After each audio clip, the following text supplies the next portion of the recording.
Welcome back, everybody, to Out of Reese's Sub Era. I'm your host, Reese Shalvis, and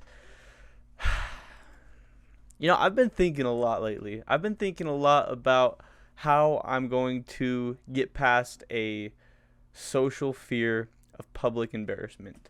And now let me kind of go into that because I feel like just saying public embarrassment can be a very, very broad term in general. But in the sense I'm talking is when it comes to me shooting my YouTube videos and such. So I just over the weekend I just recently was shooting a new episode or a new video for YouTube, and it was we were out at the public library, and it was kind of scary. Like it was kind of hard to really put myself out there because there was tons of other because it was a college library just locally. It was very hard to put myself out there and be in front of the camera while everyone, like all these people, were walking by watching, because we were shooting out front of the library and inside the library, and it was really like it's just stuff like that's always scared me. Like I've always had this fear of just like say like even like vlogging, recording myself in public. It's always been so like ooh, what are people thinking? And I've been really practicing, trying to push past that. Oh, how can I not let myself even care what other people think, right? Because that's the one thing that's probably one of the hardest things about shooting publicly for me is what are other people thinking? Even though logically I know it doesn't matter what people think. It doesn't matter what other people are thinking, because you're not even going to talk to them. They're not even going to interact with you. They're just going to see you probably think something for 3 seconds, and probably nothing big. Probably something like oh, this guy's shooting a video, and then move on their day. Even though I can logically think it doesn't matter what people think, it still doesn't change the fact that I get that public fear, or that what I want to call a phantom embarrassment, where you feel embarrassed despite the fact that nobody's really thinking anything of you, And I just think that trying to get over that fear is very tough. And it's been very tough to do so. It's even been tough to get over this fear of posting these episodes like this onto YouTube and Spotify and such, as sub era, as I've never been one who was comfortable just trying to talk on my own on camera, just whatever I can think of. And it just, I get nervous. I'm like, oh man, people are gonna think I look stupid, sound stupid, don't know what I'm talking about. I just get all these thoughts in my head that I'm always constantly thinking about what are other people gonna think. And I've been really working on that. I've been really trying to learn to not think that and just not care if other people are thinking anything at all. And like when we were shooting at the library, the one thing that kept going through my mind, what are these people thinking? And I just forced myself to do it anyways, and that's when I became the most comfortable being out in public shooting that kind of stuff. I don't have a problem with being out in public, but shooting videos out in public, that's where it like strikes fear in me, and I'm like, ugh, what are people thinking? But when I would just do it anyways, I'd force myself to just, all right, don't care what any people think, just block them out and do it. That's when I realized how much more comfortable I became by forcing myself to do it. And it kind of goes along with the same rejection therapy concept of, you go out of your way to get rejected, you'll get used to being rejected. That's the same concept of make yourself uncomfortable so you become comfortable being uncomfortable. So being, just forcing myself, no matter what anybody thinks, just no matter how uncomfortable I felt in that moment, forcing myself to just be there shooting that video made me more comfortable to do so, and I'm less scared to go out and shoot now. I still have that fear. That fear is definitely going to be with me for a while because it's something I'm going to have to work on a lot.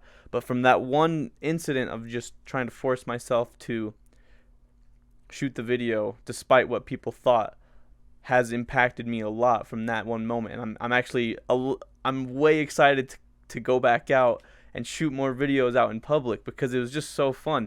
And by the end of the shoot, it got to a point where the people that would look at us, rather than feeling what are they thinking, like oh, what are they thinking, it became more of a, I wonder what they're thinking. Cause it's like we got this camera, I got my bros, I got hanging out with me.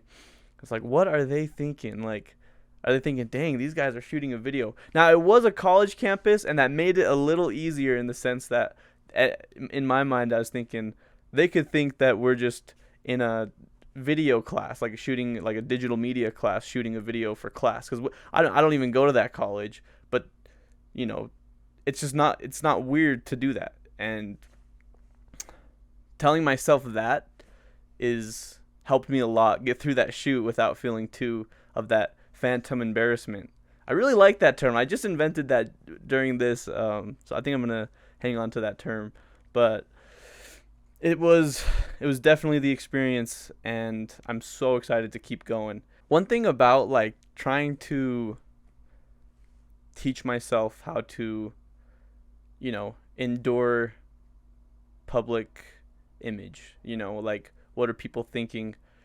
And there's a series on YouTube or not series, like this guy posts like shorts on YouTube and Instagram of he's forcing himself to go out into public and do crazy outlandish things, not hurting anybody, not hurting himself, but something that most people would probably look at you for doing. It's something most people would probably get really uncomfortable to do in a public setting. Like, for example, he goes out, and I can't even remember his YouTube name. I'll try to think of it before the end of this. But he goes out, like, for example, one of them was he went out and just started singing really loudly in public, like just to himself, kind of even dancing a little bit.